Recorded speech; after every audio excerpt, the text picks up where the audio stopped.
Good evening. I am Bully, and tonight we are going to make a vampire. Specifically, we're going to create a character for Darkness Emergent.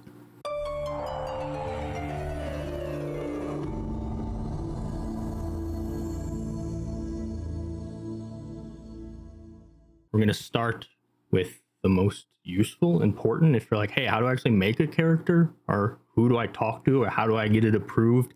I'm going to this LARP. Got to tell someone who I'm going to play. I'm going to cover that.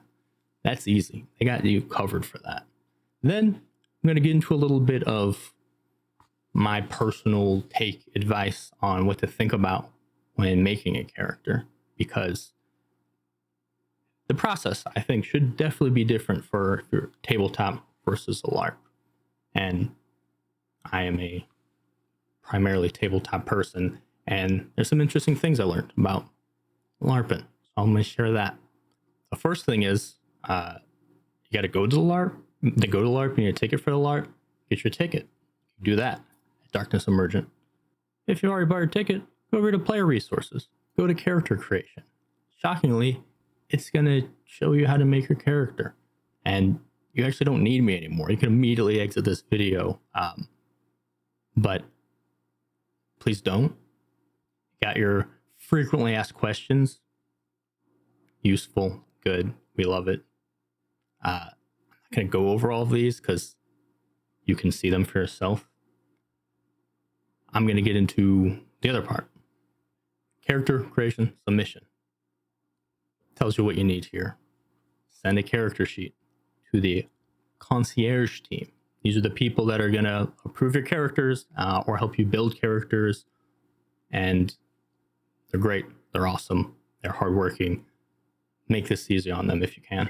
By easy on them, I mean create fun characters so they have a fun time reading about them or building them with you. So what you need, character sheet. Hey, Mr. Gone, you can use one from them. He built one for this system as he builds them for every system, World of Darkness in the world, it seems like, because dude's a rock star. Then do a Word doc or whatever. Give him a couple paragraphs for your public bio, a little snippet about what's known about your character. Then you'll do a private summary, a little snippet about the truth about your character, maybe not public knowledge, because vampires sometimes have secrets. Sometimes. Chief motivations, desired outcomes. So important. People, I feel like, don't think about this in general enough. What the hell does your character want? You should be able to answer that. And then answer that. And then you tell them. Specifically, try to have that connected to Darkness Emergent if you really want to be Gold Star LARPer and also just have a better time yourself so you can have a character relevant to this story. Then backstory. You could go wild with this. As I said, these people they're LARPers, they're role players. This is the one time you really can justify sending that. They give you 1 to 5 pages. Wild on their part. I would not be reading 5 pages of backstory from tons of people, but they're better people than me and they are willing to do that. They'll probably enjoy it. So, and I say this like I didn't I think I wrote a lot too, so I'm guilty of it. It's fun. Send them that. Show them how you spent your XP, show your math, show your work, and then ideally they approve it and then you're good to go. You're done. Now, if you've never done this before, whether that's LARPing or making a character or playing vampire, they can help you out with that. They have some assistance steps. Step 1, just give them an idea, concept, what you want to play. They just ask for 1 to 3 sentences, give you some examples of concepts, and also they said, hey, we'll help you come up with a concept if you can't even do that. And step 2, pick a clan. Step 3, decide why your character is in LA. Makes sense. Step 4, pick a faction. Every faction in Darkness Emergent will have a plot going on, something for you to interact with at Darkness Emergent, as well as it'll automatically, if you're going solo or just want more people to be connected with your faction, you'll have a faction meeting. You get to meet everyone in your group and could follow that plot line along. Primarily what I did in Chicago, loved it. They do try to keep the factions even, so get your picks in sooner than later. You have a better chance of getting what you want. But they're all good. Then you can browse the rules. They got a beta set up where you can, if you don't have the book, you can check out a lot of the rules and disciplines and things like that there. It's super useful. It's what I used the first time I made a character. And then email the team. You know how to do that. There's the email address, concierge@bynightstudios.com. Send it to them. They'll send you your character sheet or a draft of it or a concept. And if you're cool with it and they're cool with it, congrats. You did it. You have a character. And as I say there, you don't have to have a mastery of the rules. Speak from experience. They have storytellers there. And if you have a rule question, they'll gladly answer it for you. And it's, as I say here, 99% role play, 1% role play. So you got to be yourself. And by yourself, I mean a character. And sometimes you'll interact with mechanics. You can easily go the whole time without. I think it's a good thing. Last step, join the Discord. That's a good step. That's a good idea. I'm there. You won't find me because I'm terrible at being online. But from what I've seen there, super useful. Very easy to make connections there if you want to go in with any sort of story stuff going or some sort of character connection set up. And the whole team's there. And they're really quick about answering questions and stuff too. So use it.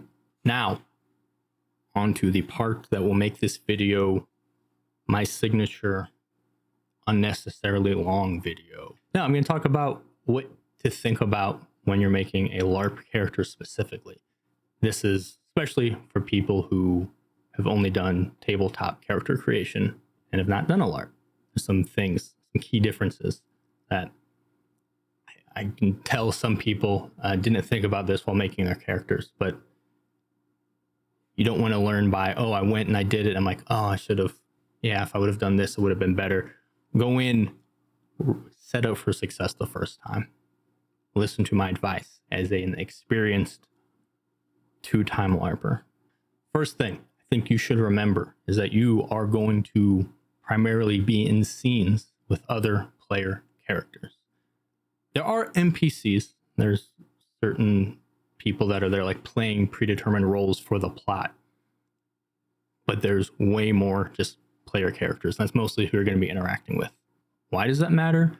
Because if you've made a character whose whole design and purpose and what you're going to have fun playing is beating people in interactions, that's how unfortunate for you and everyone who has to be in a scene with you. Again, there's other players there too. People that want to just constantly be shut down or defeated or whatever. So like, play a character who has a reason to interact with people and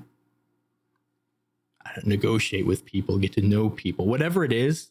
You have to realize like socializing has to be sort of a core concept of your character. And if not, if you're one of like, I'm not a super social character, I'm sort of muscle or whatever, but I kind of want to be there and be a presence, do that too. But again, just remember it's other player characters. So it's like, all right, I'm maxed out with my potents and brawl and stuff. I'm coming in to beat people up. No one's going to be wanting to like fight you all night. So keep that in mind. So have a goal that involves interacting with other player characters, and then also have a goal that involves building something with them or having interactions with them, not getting through them for your goal. Or especially if your goal requires something of other people to completely change their character or something like that, that's probably not a good idea. And then people are going to interact with you. Be willing to take some L's. Be willing to like lose arguments or scenes or whatever too. Like that's fun, is to like be part of other people's story and give them cool moments. Be a good scene partner rather than the strongest vampire there. Not something I personally witnessed or really ran into, but I'm sure there are people that would go in there with this mindset if not told, hey, don't do that. Because that works great for TTRPG. Like, you're going against the storyteller's NPCs. Yeah, go through them, get them. That's not what this is. My second piece of advice is to have a reason, like, care about other characters. When I mean care, I don't mean like your character needs to love and get along with all other characters, but like care in the sense of be interested in other plots and other characters. Say stereotype in many games, especially vampire, where I can see people who really think like, oh, I'm above it all, or I'm mysteriously and mysterious and disconnected, or I'm people love a sardonic vampire. Like, what if I can't have a serious interaction because all I do is mock every time someone talks to me and isn't that clever? No, it's really annoying, especially if that's all you do. So yeah, have a reason to actually have engagement. That means like ask questions, interact with people, make deals, take deals. You can do threats or seduce them. Just do stuff with other people.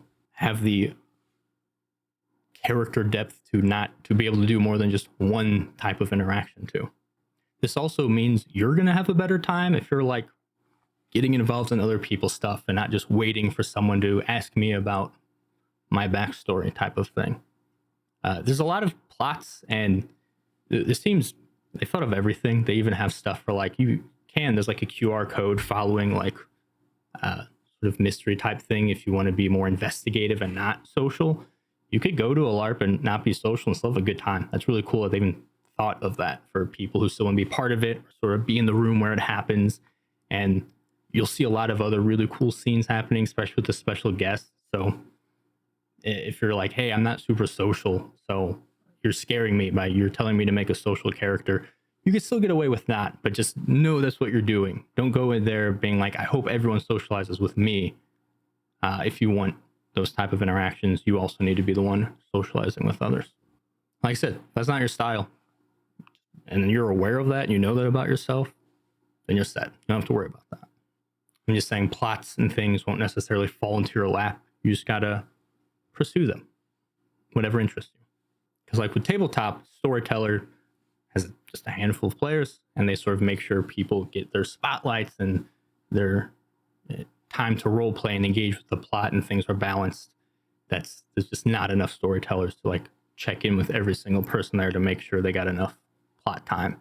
Because there are a lot of really cool plots there, but also some of my favorite stuff is just making your own by interacting with people. And another difference is my third piece of major advice is that traditionally, especially on tabletop, you can have a complex backstory that the storyteller can slowly sprinkle in and reveal throughout the chronicle. You can have all sorts of secrets. You can play the long game, have all sorts of complicated machinations. This, you have a couple nights, and whatever doesn't happen those couple nights just didn't happen. Again, you can play the same character throughout all these events, so you can, I guess, have sort of a long game type of thing. But I suggest against that, because you want something to happen. You want to feel like you accomplished something or had some interesting development or some cool story beats happen like there. You don't want to always just be setting something up for another time. And if you have like a cool secret thing that you like want to role play about, like, again, don't be precious about it. Like, you go into Discord, set it up with someone. It's like, hey, will your character dig into this with my character and stuff like that. People love stuff like that. My fourth piece of advice is to have a thing. By thing, I mean like something that outwardly clues people in, to gives them a hint on how to interact with you and your character. It could be like a character voice, some sort of gimmick or prop or your outfit or whatever. Just something that like simple and clear enough to where someone can sees you and be like, oh, that's a cowboy. I have some ideas about what type of person this is, and I can use those ideas to start my interaction. Like, have something that's sort of a signal, really. Again, if you sort of have a generic look and you're mysterious and things like that, it's harder for people to like just essentially coldly open up a scene with you. Coldly, I mean like cold call type of thing, where they're like, I'm not sure where this is going, but we'll see. That works. But again, it's fun to have stuff to clue people in. You can have lots of layers, going on with your character on the surface, but you want like the tip of your iceberg to be something people want to crash into.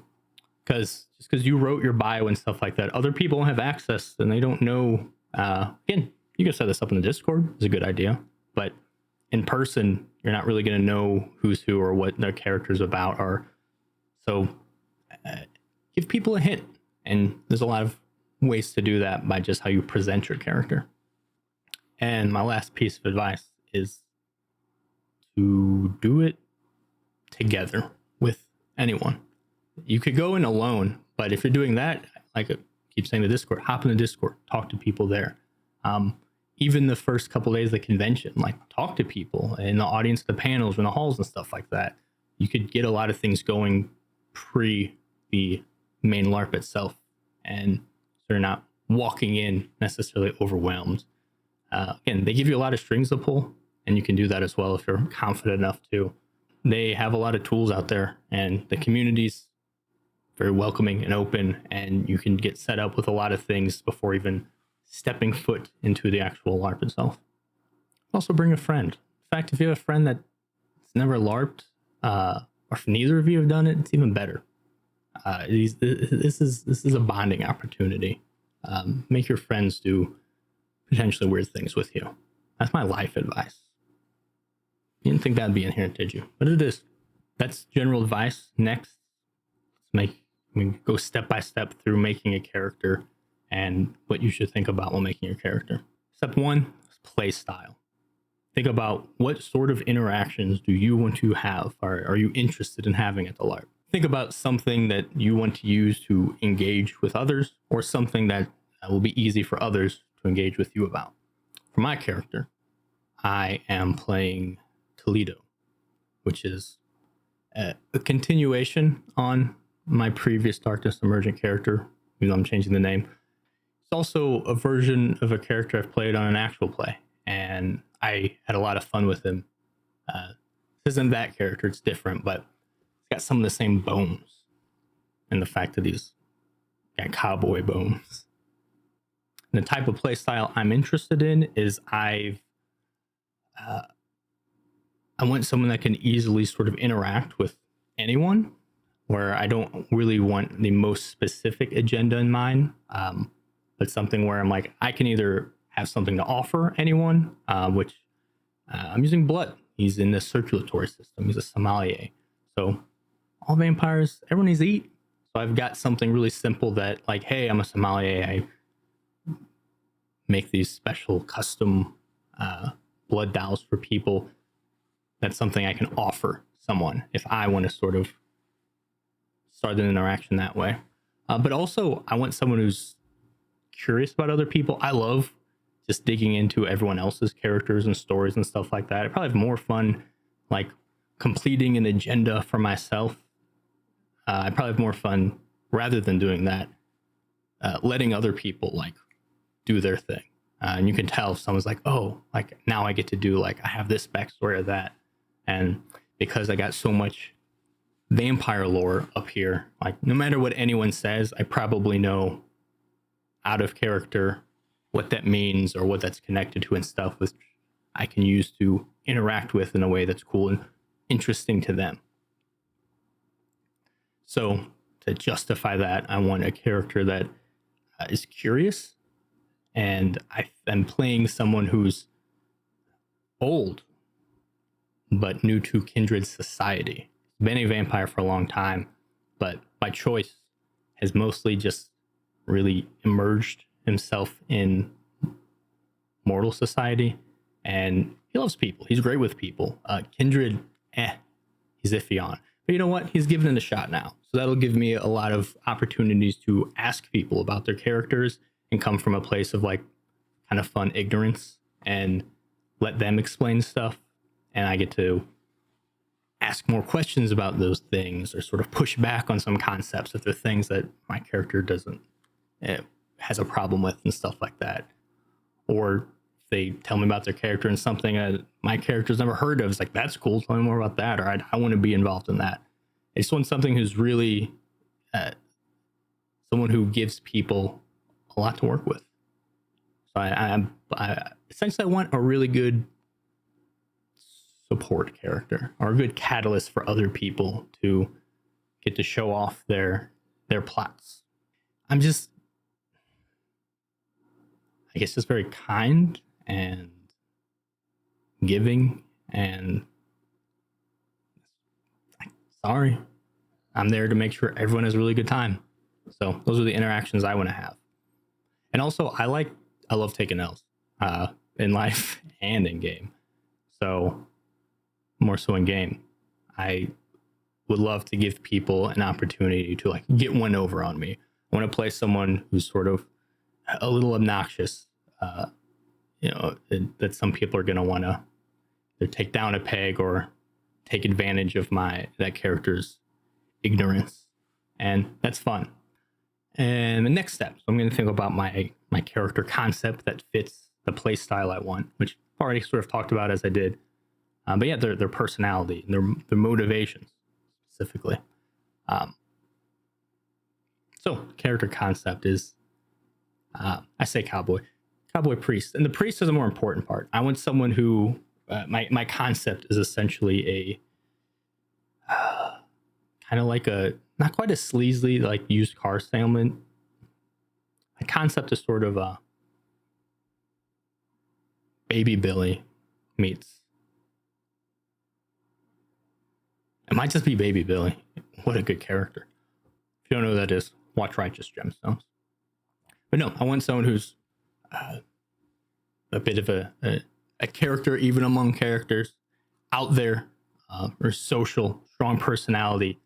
But I want my concept to be someone who is essentially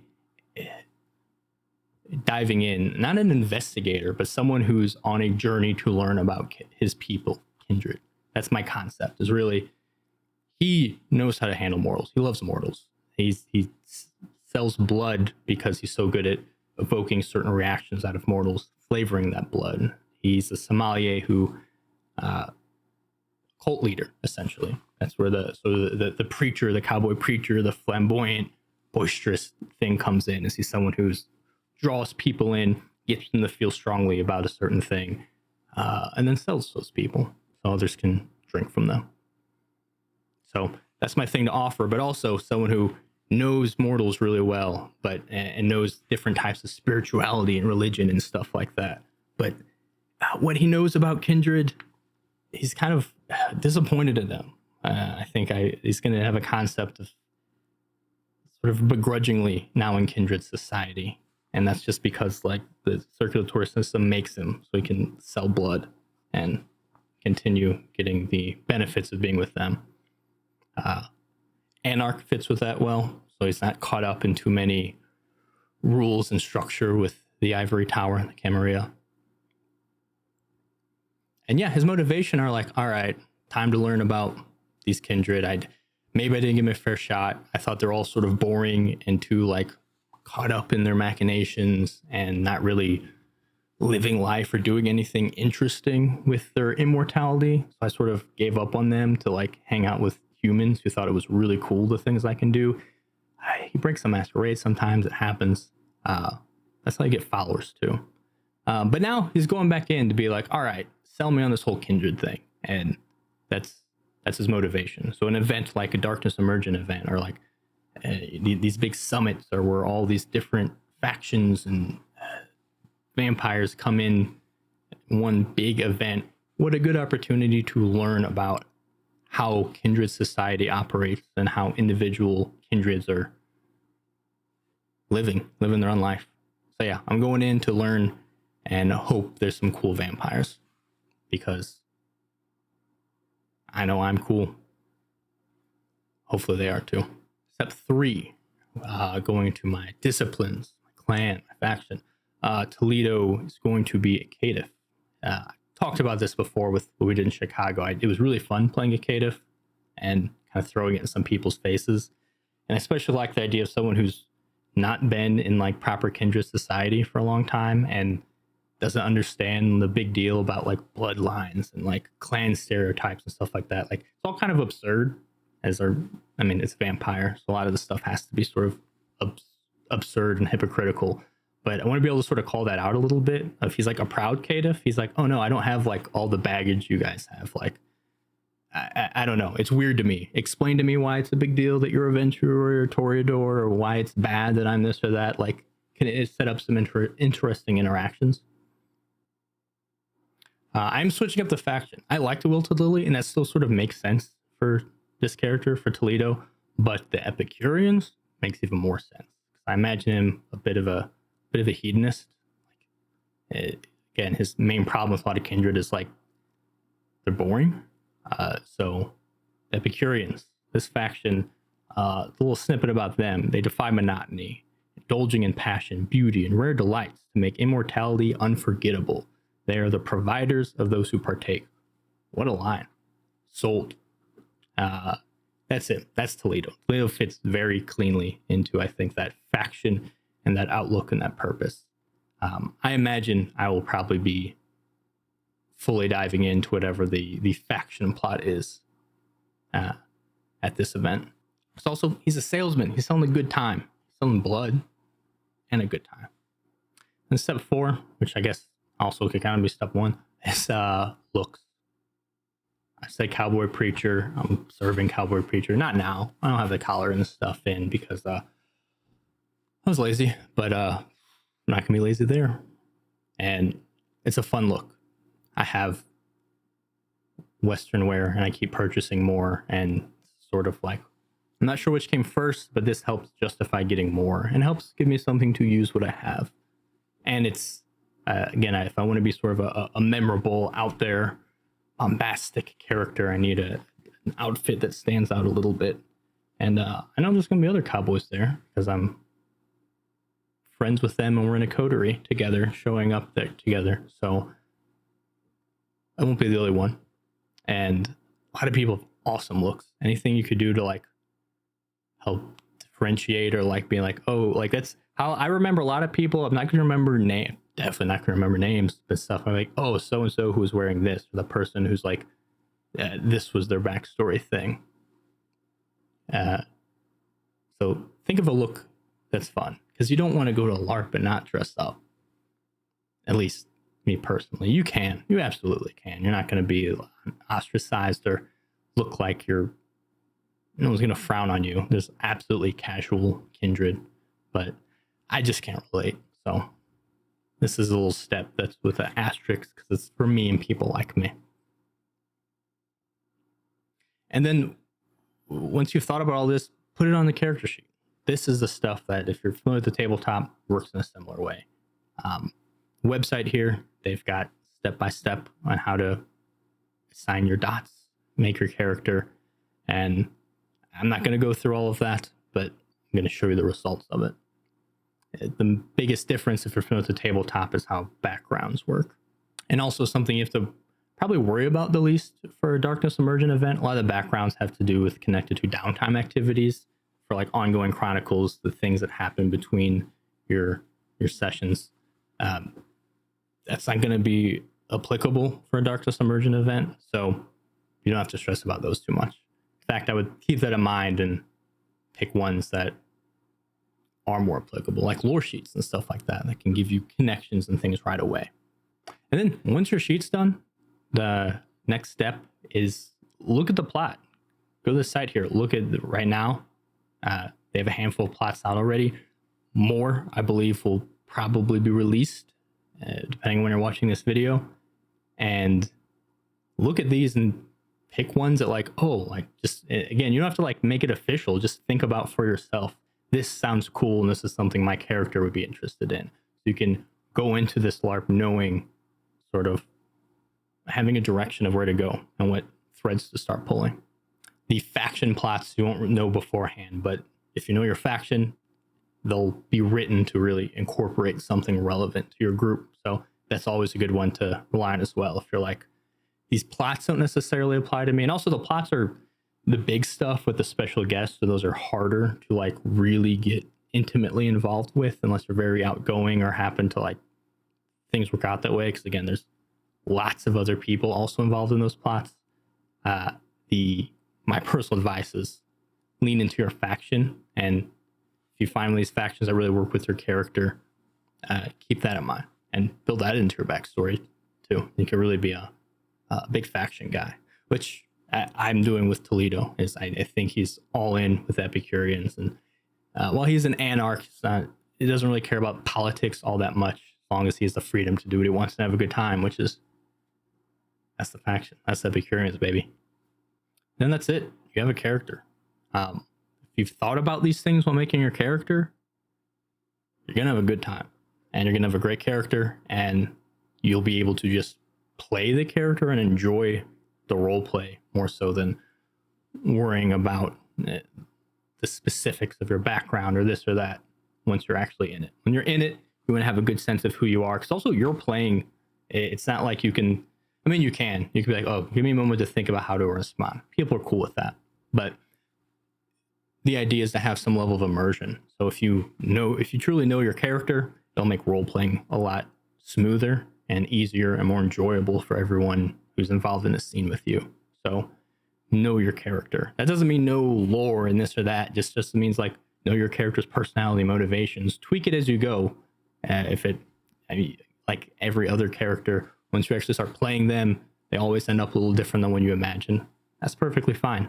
Just you don't want to be in the middle of a scene with someone and constantly be not making decisions or figuring out what your character would do. Doesn't matter. Just do it and have fun doing it. I am going to. So if you see Toledo there, come say hi. I'm sure I'll have questions for you. And now you have some meta knowledge. You can have questions for me. And yeah, super, super excited.